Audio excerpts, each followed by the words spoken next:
Hi and welcome to the Culling of Stratholme Heroic Guide. Okay, after a lengthy introduction of Arthas wanting to kill everyone in the city and all his comrades deserting him because they didn't agree with it, you will start off in the centre of Stratholme. Portals will spawn 10 in total. In this video you see us going through the first couple of portals. In between these you need to be looking on your minimap, as this points to where the next portals are. These will consist of necromancers, spiders and ghouls, and are easy enough to take down.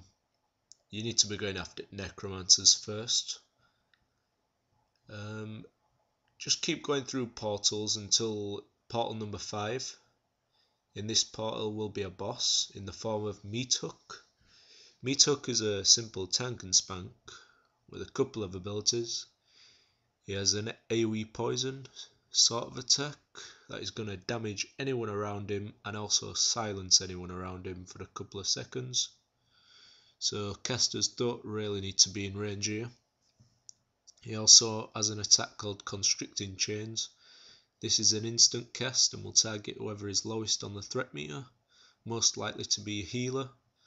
Particularly annoying when this silences the target as well, so when this is cast you need to be aware that the healer won't be able to heal you for a few seconds, so don't go doing anything stupid in this time. After the first boss is dead, portals will resume opening. Just do the same again as you did for the first 5, and then on portal 10 another boss will spawn, this time a caster. He's got quite a few abilities. Shadow Bolt, Steel Flesh. This is going to reduce target damage output by 75% and it's going to increase his own by 75%. So if you've got any defensive cooldowns going on, this might be time to do them. He can also summon ghouls. He's going to summon 2 of these at a time, and this is going to lead on to an ability called Corpse Explode. Now he can cast these while the ghouls are living, so you need to nuke these down as soon as you can, because if you cast these while they're up, it's going to cause like 6,000 damage to you per ghoul, so get them down. Curse of Twisted Flesh. This is going to reduce your maximum health by 25%, and it's also going to give you a ticking debuff, doing about 1500 damage every 3 seconds.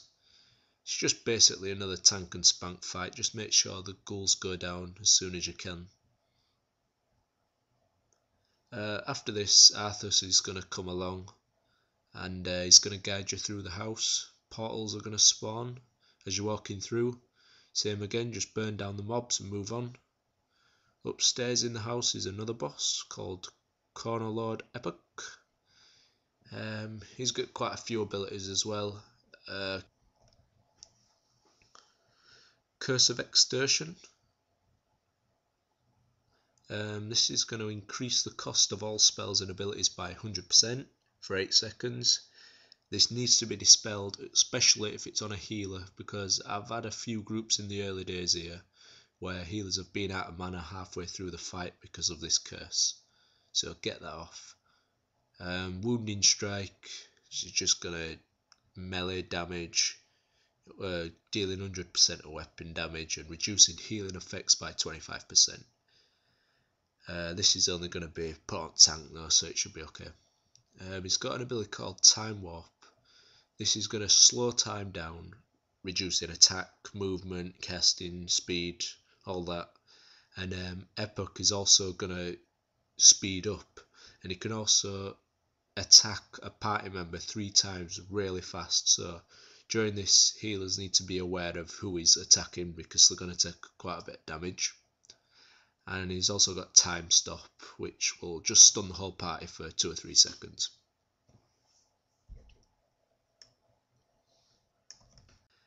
If up to this point you have taken less than 25 minutes, you'll be able to fight a bonus boss. This is just a tank and spank fight. If you get him down and 25 minutes still hasn't passed, you'll be able to loot him and save the day, Also, this boss drops epic flying mount every run, so if you don't have one yet, that's one to go for. After that, just head towards Mal'Ganis. He's the main boss here. Athos will be shouting at him, and then they're going to start fighting. It does have quite a few abilities as well.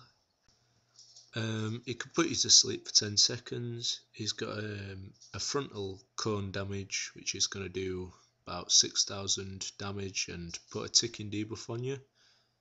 And he can do Mind Blast, which is going to hit you for about 9,000. And that's it. So when Mal'Ganis reaches 1%, he's going to run away and the instance is finished. I think you need to read all of the text building up to this if you want to really appreciate the story here. There's quite a lot going on between these two, but that's the guide finished. So thanks for checking it out.